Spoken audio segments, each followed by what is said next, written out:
नमस्कार दोस्तों, Krishna academy YouTube channel पर आप सभी का एक बार फिर से हार्दिक स्वागत है। देखिएगा, आज जो हम पढ़ेंगे वो दोस्तों राजस्थान का इतिहास, राजस्थान की कला एवं संस्कृति, राजस्थान का ज्योग्राफी, राजस्थान का पॉलिटिकल साइंस अर्थात राजनीतिक विज्ञान, इसके अलावा इकोनॉमिक के जो कुछ प्रश्न जो आपके एग्जाम में अति महत्वपूर्ण है या अपना महत्वपूर्ण योगदान रखते हैं, या फिर आप यूं मान लो यदि आपने इन प्रश्नों को याद कर लिया अच्छे से तो यूं मान लो आपका जो सपना है सरकारी नौकरी लगना, उसको कोई नहीं रोक सकता है। दोस्तों, इन प्रश्नों को आप अच्छे से याद कीजिएगा और इस प्रकार के प्रश्न जानने की कोशिश कीजिएगा। ये कुछ प्रश्नों की जो वॉल्यूम है वो स्टार्ट की गई है और ऐसे खूब सारे प्रश्न आपको मिलते रहेंगे जो एग्जाम की दृष्टि से महत्वपूर्ण हो। आपको पहले अच्छे से समझना है, फिर उसका उत्तर अपने मन में सोचना है, ठीक है। और आगे के प्रश्न का आप कमेंट्स बॉक्स में कमेंट करके भी बता सकते हैं। तो आइए दोस्तों, आज अपन इस सीरीज को शुरू करते हैं। देखिएगा, सबसे पहले देखिएगा, आराम से पहले प्रश्न को पढ़ना है और उसके बाद में उसका आराम से क्या देना है, उत्तर देना है। देखिएगा, पहला प्रश्न क्या है। देखिएगा, पहला प्रश्न क्या है, राजस्थान के किस शासक को कान का कच्चा कहा जाता है। यदि आपने कभी हिंदी पढ़ी हो दोस्तों, तो कान का कच्चा उस व्यक्ति को कहते हैं जो किसी की भी बातों पर विश्वास कर लेता है, ठीक है, या किसी के बहकावे में आ जाता है, उसको क्या कहते हैं कि ये कान का कच्चा है। तो दोस्तों, कान का कच्चा किस शासक को कहा जाता है, वेरी मोस्ट इंपोर्टेंट पर्सन है। मैं आपको यह भी बताऊंगा कि क्यों कहा जाता है। सबसे पहले आप इसका उत्तर जान लीजिएगा। इसका उत्तर है अजीत सिंह। दोस्तों, अजीत सिंह राजस्थान की क्षेत्रफल की दृष्टि से सबसे बड़ी रियासत के राजा थे और उस रियासत का नाम बताओ क्या था, मारवाड़। अब इन्हें कान का कच्चा क्यों कहा जाता है, तो देखिएगा, हम सभी जानते हैं कि अजीत सिंह जब जन्म लेता है उस समय औरंगजेब इसको मारने की योजना बनाता है, लेकिन वीर दुर्गादास राठौड़ के कर कमलों से वो अजीत सिंह को छुड़ा लेता है दिल्ली की रूप सिंह राठौड़ की हवेली से, और जीवन भर संघर्ष करके वीर दुर्गादास राठौड़ औरंगजेब की मृत्यु के पश्चात अजीत सिंह को मारवाड़ का शासक बनाता है। लेकिन दोस्तों, उसके बाद में कुछ ऐसी घटनाएं घटित होती है। जोधपुर में अर्थात मारवाड़ में राजा अजीत सिंह था, लेकिन सरदारों और सैनिकों का जो ज्यादा इज्जत देते थे वो दुर्गादास राठौड़ को देते थे। इसके अलावा अजीत सिंह को मनसबदार 1500 दे रखा था, दुर्गादास राठौड़ को 5000 मनसबदार दे रखा था। इसके अलावा और भी खूब सारे ऐसे पॉइंट है जहां पर दुर्गादास राठौड़ की इज्जत ज्यादा होती थी बजाय अजीत सिंह के। तो अजीत सिंह ने लोगों के बहकावे में आके और दुर्गादास राठौड़ को देश निकाला दे दिया था, ये हम सभी जानते हैं। और दुर्गादास राठौड़ फिर मेवाड़ चले गए थे।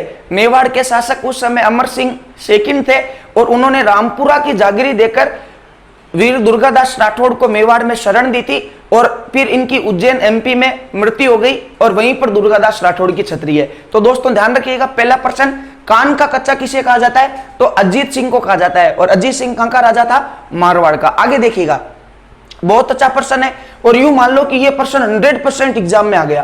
प्रश्न क्या है, राजस्थान का लियो दार्नी द विंची किसे कहा जाता है। वेरी मोस्ट इंपोर्टेंट प्रश्न, राजस्थान का लियो दार्नी द विंची किसे कहा जाता है।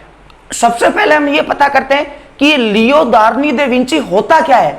और यदि आपने चित्रकला टॉपिक अच्छे से पढ़ा है जो अपना कंप्लीट हो चुका है, तो आप इसका उत्तर फटाफट कमेंट बॉक्स में कर सकते हो। लेकिन देखिएगा, ये लियो दार्नी द विंची था कौन। तो दोस्तों, हम सभी जानते हैं कि विश्व की सबसे अच्छी और सबसे गजब पेंटिंग थी मोनालिसा की। देखिएगा, आज तक विश्व में जितनी भी पेंटिंग्स हुई है उनमें से सबसे सुंदर पेंटिंग बताओ कौन है, मोनालिसा की पेंटिंग है, जिसमें खूब सारे रहस्य अभी भी छिपे हुए हैं, हम यूं कह सकते हैं। अब देखिएगा, जो मोनालिसा की पेंटिंग है, ठीक है, वो किसने बनाई थी, लियो दार्नी द विंची ने। अब दोस्तों, राजस्थान में एक महिला पैदा हुई थी, ठीक है, राजस्थान की रहने वाली थी, इसका नाम बताओ क्या था, बणी ठणी था। हम सभी जानते हैं किशनगढ़ के राजा सावन सिंह की प्रेमिका थी बणी ठणी। अब देखिएगा, बणी ठणी को क्या कहा जाता है, बणी ठणी को कहते हैं राजस्थान की मोनालिसा, ठीक है। तो राजस्थान की मोनालिसा का जो चित्र बनाएगा वही क्या कहलाएगा, राजस्थान का लियो डार्नी दे विंची कहलाएगा। तो दोस्तों बनी ठनी का जो चित्र जिस व्यक्ति ने बनाया था उसको हम यूं कह सकते हैं, कौन था, निहाल चंद था। बताओ कौन था, निहाल चंद। बनी ठनी को राधा के रूप में इन्होंने चित्रित किया था, ध्यान रखिएगा। तो इसका उत्तर बताओ क्या होगा, हम यूं कह सकते हैं निहाल चंद होगा। ठीक है, निहाल चंद को राजस्थान का क्या कहा जाता है, लियो डार्नी दे विंची। इसके बाद में देखिएगा अगला प्रश्न को ध्यान से पढ़ना है। राजस्थान का एकमात्र गैर राजपूत, देखिएगा इस पे एक बार आप नजर डालो। एकमात्र का मतलब है इसके अलावा और कोई नहीं है, गैर राजपूत। इसका मतलब ऐसा दुर्ग जिसका निर्माण राजपूतों ने नहीं करवाया हो और किसी अन्य शासकों ने करवाया हो। और इसके साथ में यहां पर एक आपको और सहायता दी गई है, अभेद दुर्ग। अभेद दुर्ग का मतलब ऐसा दुर्ग जिसको आज तक कोई जीत नहीं सका हो। तो दोस्तों सबसे पहले अपन नजर डालते हैं कुंभलगढ़। कुंभलगढ़ का निर्माण महाराणा कुंभा ने करवाया था, वो तो राजपूत था। तारागढ़ दुर्ग का निर्माण अजय राज चौहान ने करवाया था। फिर पृथ्वीराज सिसोदिया ने इसके चारों तरफ परकोटा लगवाया था अपनी पत्नी ताराबाई की स्मृति में, ये तारागढ़, वो भी राजपूत। चित्तौड़गढ़ का चित्रांग मौर्य ने करवाया था, वो भी राजपूत। ठीक है, तो इसका उत्तर बताओ क्या होगा, लोहागढ़। क्योंकि लोहागढ़ दुर्ग का निर्माण जाटों के प्लेटो और जाटों के अफलातून कहलाने वाले सूरजमल जाट ने करवाया था। यह राजस्थान का एकमात्र गैर राजपूत जिसका निर्माण राजपूतों ने नहीं करवाया और इसके अलावा इसको आज तक कोई जीत नहीं सका। हम सभी जानते हैं जब युद्ध होने लगे थे और जब अंग्रेजों ने, हम यूं कह सकते हैं, एक मराठा सरदार था, ठीक है, और उस मराठा सरदार को पकड़ने की कोशिश की थी और वो मराठा जो सरदार था वो भागकर भरतपुर के शासक रणजीत सिंह के पास आ गया था और रणजीत सिंह ने उसे शरण दी थी। और उस समय जो अंग्रेज अधिकारी था लॉर्ड लेक, उसने तोपें चलाई थी लोहागढ़ के दुर्ग पर, लेकिन लोहागढ़ दुर्ग की जो बाहरी दीवार है वो मिट्टी की बनी हुई है और इस कारण उन तोपों का कुछ असर नहीं हुआ और इस दुर्ग को कोई भी जीत नहीं सका। तो इसका उत्तर बताओ क्या होगा, लोहागढ़। आगे देखिएगा, राजस्थान के किस वस्त्र की तुलना कश्मीरी फिरन से की जाती है। Very most important person.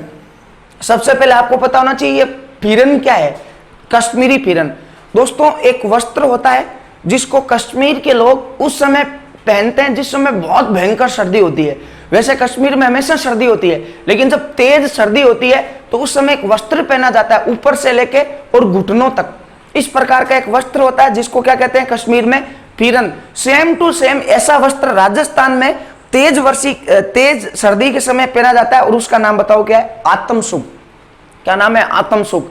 याद ऐसे रखना है, जब तेज सर्दी पड़ेगी, ठीक है, तो आपकी आत्मा क्या होगी, दुखी होगी। अब आपकी आत्मा को क्या चाहिए, सुख चाहिए, इसलिए आप क्या उड़ोगे, आत्म सुख उड़ोगे। और उसकी तुलना की बताओ किससे होती है, कश्मीरी फिरन से। इसका फटाफट स्क्रीनशॉट लीजिएगा।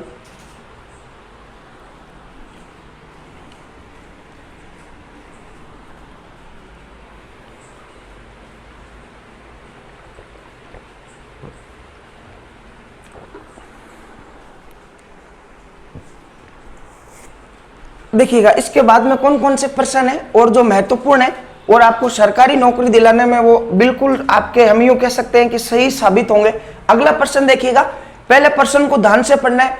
वह राष्ट्रीय राजमार्ग, राष्ट्रीय राजमार्ग का मतलब नेशनल हाईवे, जो एक जिले में शुरू होकर वहीं समाप्त हो जाता है।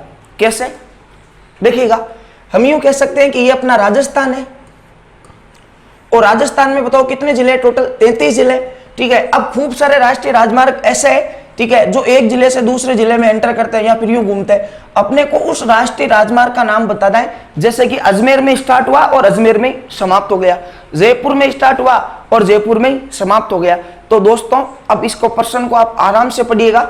वह राष्ट्रीय राजमार्ग जो एक जिले में शुरू होता है और वहीं समाप्त हो जाता है। अब देखिएगा ऑप्शन, NH-15। NH-15 राजस्थान का सबसे लंबा राष्ट्रीय राजमार्ग है। इसका प्रश्न रीट का जो एग्जाम हुआ था पिछला, उसमें भी पूछा गया था, ठीक है। और यह राजस्थान के मरुस्थली भाग में चलता है, ठीक है। इसको याद कैसे करना है, देखो 15 को तोतला आदमी क्या कहेगा, पंदड़ा, ठीक है। और राजस्थान में दड़े कहां है, पश्चिम में, तो NH15 पश्चिम में हमेशा उधर ही चलता है, हम यूं कह सकते हैं। ठीक है, आगे देखिएगा अगला प्रश्न कौन सा है, NH71B। ये भी अपने आप में एक इंपॉर्टेंट राष्ट्रीय राजमार्ग है, क्योंकि ये राजस्थान का सबसे छोटा राष्ट्रीय राजमार्ग है। इसके अलावा देखिएगा इसका सही उत्तर बताओ क्या होगा, सी NH79A।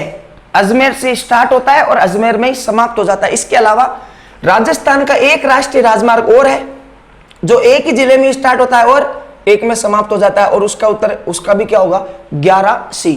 तो दोनों ध्यान रखना है। NH8 हम सभी जानते हैं 6 जिलों से होकर गुजरता है, राजस्थान का सबसे व्यस्तम हाईवे जिसके नेम भी चेंज हुए हैं, NH48 और NH58।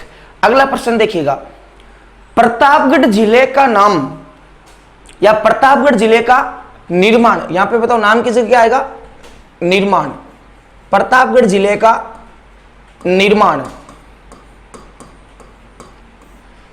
किस समिति की सिफारिश पर हुआ था? वेरी मोस्ट इंपोर्टेंट प्रश्न है यह प्रश्न, जेल प्रहरी की एग्जाम में पूछा भी गया है और आगे पटवारी, राजस्थान पुलिस या अच्छी एग्जाम्स में पूछा जा सकता है। क्योंकि दोस्तों जब भी कोई जिले का निर्माण होता है, कोई तहसील का निर्माण होता है, तो एक समिति बैठती है कि इसको अपन जिला बनाने जा रहे हैं, तो वास्तव में जो जिला होने के लिए जो रिक्वायरमेंट होनी चाहिए वो इसको पूर्ति करती है या नहीं करती है। ठीक है, तो प्रतापगढ़ जिले का निर्माण किस समिति की सिफारिश पर हुआ था? वेरी मोस्ट इंपोर्टेंट प्रश्न है और इसका उत्तर है परमेश चंद पारीख समिति। ध्यान रखिएगा, ये प्रश्न एग्जाम में आया भी था। इसके अलावा आप एक चीज और ध्यान रख सकते हो, ठीक है, प्रतापगढ़ जिला राजस्थान का सबसे अंतिम जिला है या नवगठित जिला है जिसका निर्माण 26 जनवरी 2008 के दिन हुआ था। बताओ प्रतापगढ़ का निर्माण कब हुआ था? 26 जनवरी 2008 के दिन। और जब इसका निर्माण हुआ था तो प्रतापगढ़ जिले में टोटल 5 तहसील थी। उस समय बताओ प्रतापगढ़ में टोटल तहसीलें कितनी थी? 5। अब देखो 5 तहसीलें कौन कौन सी थी, वेरी मोस्ट इंपोर्टेंट है। ठीक है, एक तो जिला था चित्तौड़। दोस्तों चित्तौड़ जिले से 3 तहसीलें ली गई थी। इसके अलावा एक जिला था बांसवाड़ा, बांसवाड़ा जिले से 1 तहसील ली गई। और इसके अलावा एक जिला था जिसका नाम था उदयपुर, उदयपुर से भी 1 तहसील ली गई थी। और टोटल कितनी तहसील होगी? 5। यह प्रश्न भी एग्जाम में पूछा गया था कि प्रतापगढ़ जिले का निर्माण निम्नलिखित में से किस जिले से तहसीलें लेकर किया गया था? तो इन तीनों में से आपको कोई सा भी ऑप्शन में मिले तो आपको वो उत्तर करना है। चित्तौड़गढ़ से 3 तहसीलें ली गई थी, कौन कौन सी? प्रतापगढ़ खुद एक तहसील था, इसके अलावा अरणोद और एक छोटी सादड़ी, ये 3 तहसीलें चित्तौड़ से ली गई। पीपलखुट तहसील बांसवाड़ा से ली गई। याद ऐसे रखना है कि पीपल के पेड़ के नीचे क्या लटकते हैं? बांस, जो जड़ें लटकती है, ऐसे याद करना है। ठीक है, और उदयपुर से 1 तहसील ली गई थी और उसका नाम था दरियावद। ठीक है, आपको याद ऐसे रखना है, राजस्थान में झीलों की नगरी कौन सी है? उदयपुर है। ठीक है, और वहां पर क्या बहते हैं? पानी, खूब सारी झीलें, और पानी के हमेशा क्या बहते हैं? दरिया बहते हैं। इस प्रकार याद करना है। तो इसका उत्तर क्या था? परमेश चंद पारीख। आगे देखिएगा, वेरी मोस्ट इंपोर्टेंट प्रश्न, अरावली पर्वतमाला के बारे में असत्य कथन छांटिए। पहले प्रश्न को ध्यान से पढ़ना है। अरावली पर्वतमाला के बारे में असत्य यानी कि गलत को छांटना है, राइट को टिक लगाना है। आगे देखिएगा, अरावली की जनक अरब सागर कहलाता है। बिल्कुल सही है, क्योंकि अरावली पर्वतमाला गुजरात में एक जगह है पालनपुर, वहां से वो पृथ्वी पर दिखाई देती है या पृथ्वी के ऊपर से। क्योंकि ये है क्या, ये बहुत पुराने जमाने में एक ज्वालामुखी फूटा था, और आपको पता है ज्वालामुखी बिल्कुल पृथ्वी के भूगर्भ से निकलता है, हम यूं कह सकते हैं। ठीक है, तो उसका जो केंद्र बिंदु था या जिस जगह से वो ज्वालामुखी फूटना शुरू हुआ था वो था अरब सागर। इसलिए अरावली का जनक या अरावली का पिता या अरावली की माता, ध्यान रखिएगा, अरब सागर को कहा जाता है। ठीक है, तो ये तो बिल्कुल सही है। अरावली की सबसे ऊंची चोटी गुरु शिखर है, बिल्कुल सही है। गुरु शिखर की ऊंचाई हम सब जानते हैं 1722 मीटर है, और मंदिर को काउंट करें तो 1727 मीटर है। आगे देखिएगा, दक्षिण पश्चिम से उत्तर पूर्व की ओर चलने पर अरावली की लंबाई और चौड़ाई दोनों बढ़ती है। यह दोस्तों गलत है। गलत कैसे है, इसके ऊपर भी अपन चर्चा करते हैं, किस प्रकार यह गलत है। देखिएगा,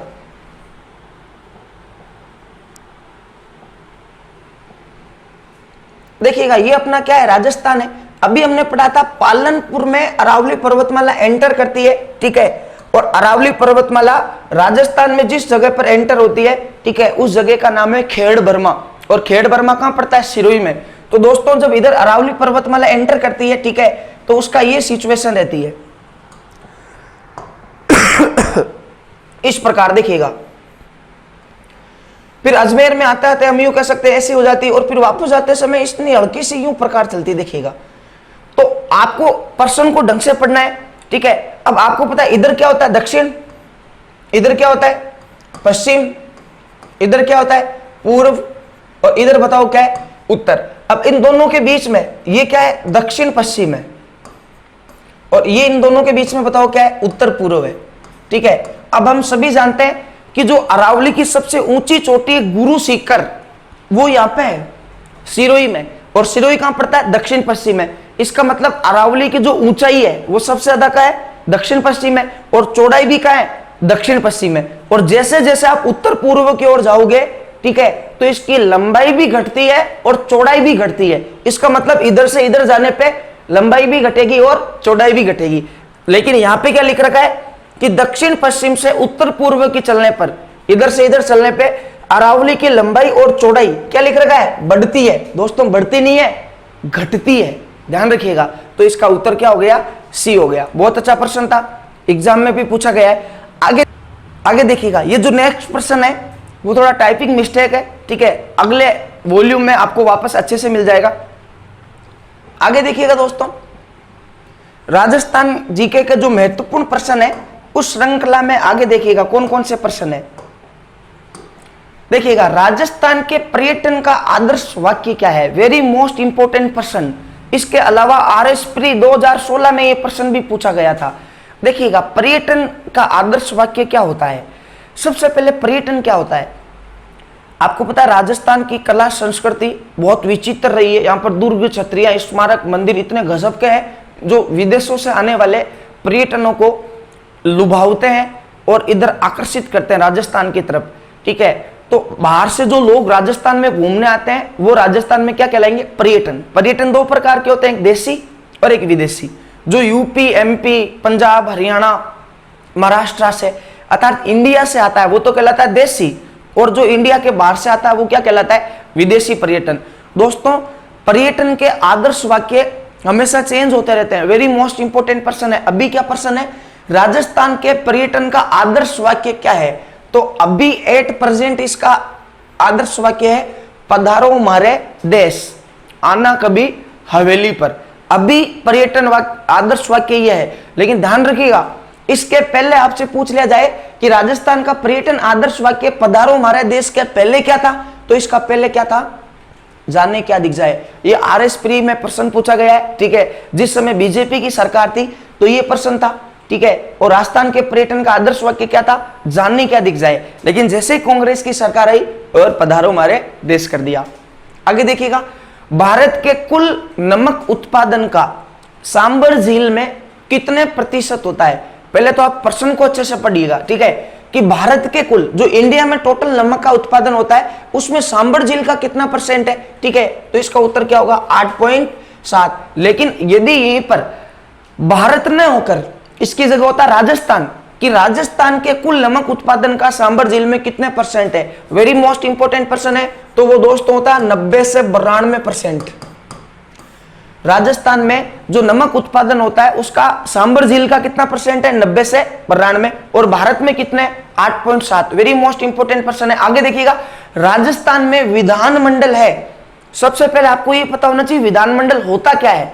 तो दोस्तों ये एक राज्य स्तर का एक मंडल होता है, ठीक है, हम यूं कह सकते हैं, ठीक है। और आपने देखा होगा कि कुछ राज्यों में विधान परिषद भी है और विधानसभा भी है, ठीक है। जैसे कि उसकी ट्रिक है कुंभज टी। जैसे कि हम यूं कह सकते हैं खूब सारे जिले, खूब सारे राज्य है जिनमें विधानसभा भी है और विधान परिषद भी है।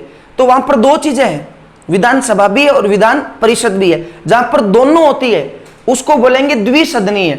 और राजस्थान में विधान परिषद नहीं है, बनाने की बात चल रही है, लेकिन राजस्थान में अभी केवल क्या विधानसभा है। इसका मतलब ये क्या है? एक सदनीय है। और राजस्थान में यदि विधान परिषद बन गई तो ये क्या होगी? द्विसदनीय होगी। वेरी मोस्ट इंपोर्टेंट है। आगे देखिएगा, वर्तमान में राजस्थान में राज्यसभा में कितने सांसद भाजपा से है? दोस्तों बहुत अच्छा प्रश्न है। ये प्रश्न अलग अलग तरीके से बनता है। या तो आपसे ये पूछ लिया जाए कि राजस्थान के कुल कितने सांसद सिलेक्ट होते हैं, पार्टी का नाम नहीं पूछा है। राजस्थान पुलिस में प्रश्न भी आ चुका है, ठीक है, कि राजस्थान से टोटल सांसद कितने आते हैं, तो उसका उत्तर होता है 35। 35 कैसे? 25 तो लोकसभा में और 10 राज्यसभा में। राज्यसभा में राजस्थान से सांसद कितने जाते हैं? 10, ठीक है। लेकिन ये क्या पूछा है कि भाजपा के कितने हैं, ये आपको अच्छे से याद करना। भाजपा के कितने हैं? पहला ऑप्शन 10, दूसरा 8, तीसरा 6 और चौथा कौन सा है? नन। तो दोस्तों इसका उत्तर क्या है? नन, क्योंकि अभी वापस इलेक्शन हुए थे, ठीक है, और उसमें कुछ हार के और वापस जीते हैं, तो हम यूं कह सकते हैं कि इसका उत्तर क्या होगा? 7। ये प्रश्न बहुत इंपॉर्टेंट है। एलडीसी का एग्जाम हुआ था 2016 में, 17 में, 16-17 में, उसमें ये प्रश्न पूछा गया था, ठीक है, और उस समय 8 थे। लेकिन आपको अभी के उत्तर ध्यान रखना है, और अभी क्या है? 7 है। ये प्रश्न बहुत इंपॉर्टेंट है और 100% आएगा। और 3 कौन सी पार्टी के? कांग्रेस के। आगे देखिएगा, होली एवं मावलिया किस जनजाति के लोक नृत्य है? वेरी मोस्ट इंपोर्टेंट प्रश्न है, ठीक है दोस्तों। अपन इसको इस प्रकार याद कर सकते हैं, राजस्थान की एक ऐसी जनजाति जो मूलतः महाराष्ट्र की रहने वाली हो और वो बंदर का मांस खाना पसंद करती हो, लेकिन जब होली का त्योहार आएगा तो हम उनको क्या कहेंगे कि अरे कथोड़ी, होली आई है, अब तो कम से कम क्या खा ले? मावा, क्योंकि तू बंदर का मांस तो रोज ही खाता है।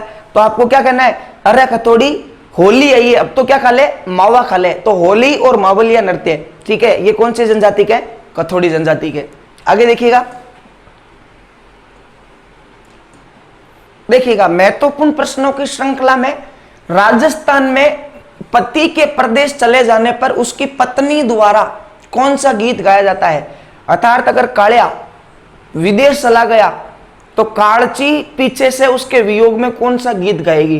दोस्तों संगीत या गीत होते क्या है?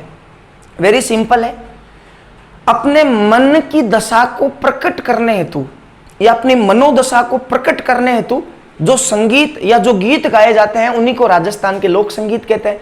आपने सुना होगा, एक आदमी तो कहता है, ठीक है, ऊ लाला, इसका मतलब वो उसकी मनोदशा खुश है, वो अपनी खुशी प्रकट कर रहा है। एक कहता है जीता था जिसके लिए मरता था, ठीक है, वो एक ऐसी लड़की थी जिसे मैं प्यार करता था। इसका मतलब 100% उसको क्या है?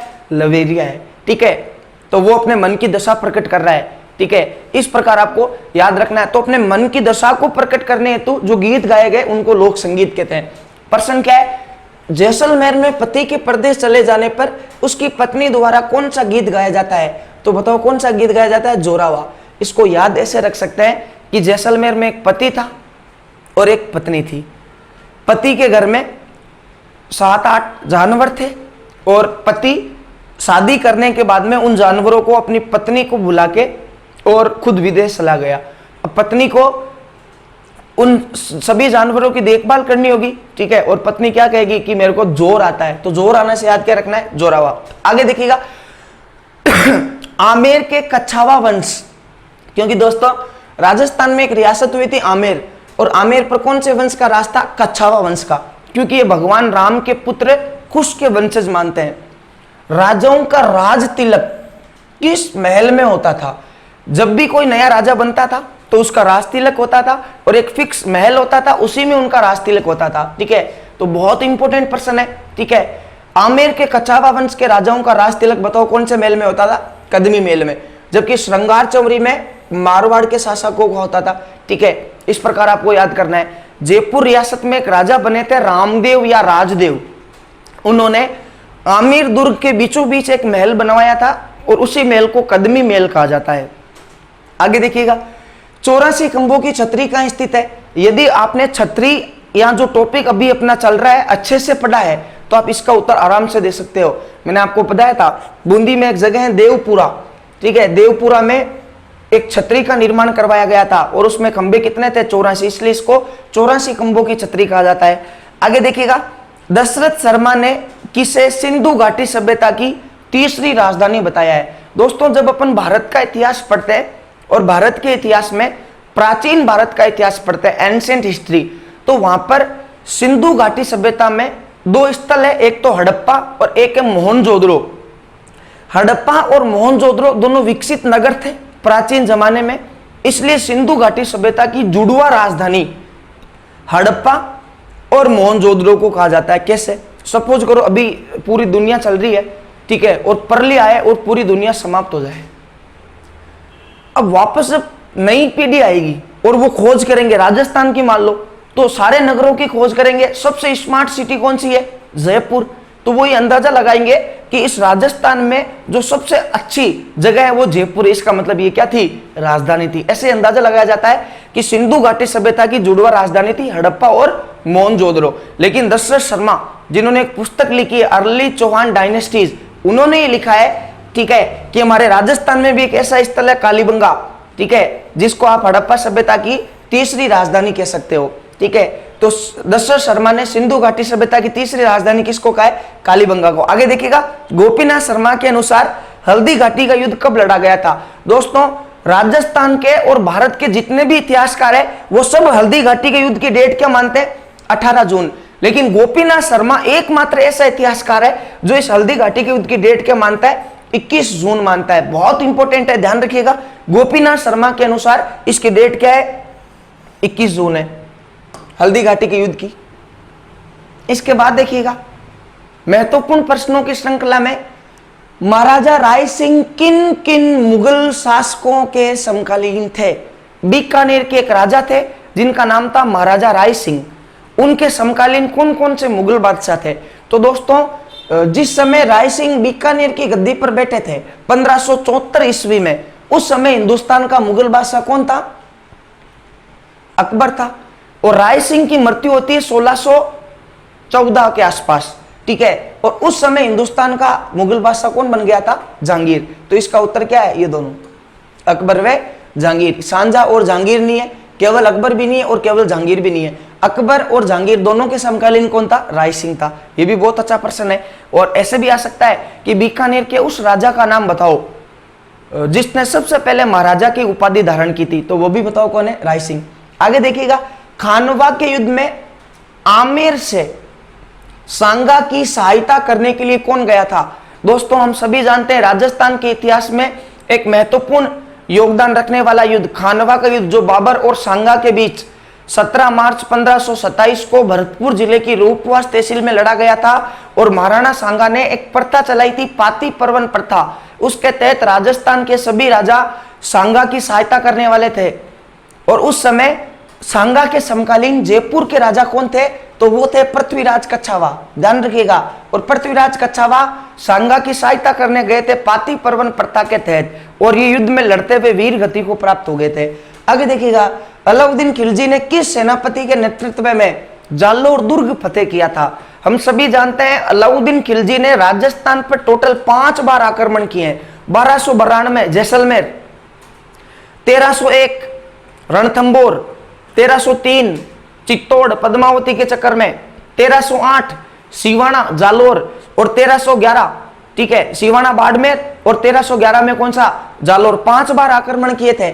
लेकिन यहां पे क्या पूछा है कि जालोर का जो दुर्ग है वो किसके नेतृत्व में फतेह किया था? ठीक है, अब देखो नाम से, इसका नाम क्या? नुसरत का, इसका नाम क्या? उल्लू खां, इसका नाम क्या? सलीम खां, और इसका नाम क्या क्या है? कमालुद्दीन गुर्ग। ठीक है, तो आदमी जो कमाल का होगा, ठीक है, जो आदमी कमाल का होगा वही क्या करेगा? फतेह। और कमाल का कौन है? कमालुद्दीन गुर्ग है। आगे देखिएगा, लॉर्ड हेस्टिंग ने राजस्थान के राजाओं से अधीनस्थ संधियां करवाने हेतु किस अधिकारी को भेजा था? बहुत इंपॉर्टेंट प्रश्न है। राजस्थान के राजाओं को अंग्रेज अपने अधीन करना चाहते थे। पहले वो संधियां लेकर आए थे, सहायक संधियां, जो फेल हो गई थी। लेकिन उसके बाद में 1817 में नई संधियां आती, अधीनस्थ या आश्रित पार्थक्य की संधियां, जो 1823 तक चली थी। इनका जनक लॉर्ड होर्डिंग्स कहलाता है।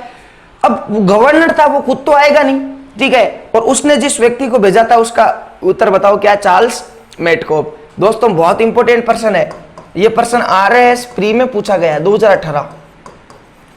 आरएस प्री 2018 में यह प्रश्न पूछा गया था कि लॉर्ड होर्डिंग्स ने किस अधिकारी को राजस्थान के राजाओं से अधीनस्थ संधियां करने भेजा था? तो उत्तर क्या होगा? चार्ल्स मेटकप होगा। आगे देखिएगा, अखिल भारतीय देशी राज्य लोक परिषद अखिल भारतीय देशी राज्य लोक परिषद। इसकी स्थापना हुई थी दोस्तों 1927 में बंबई में।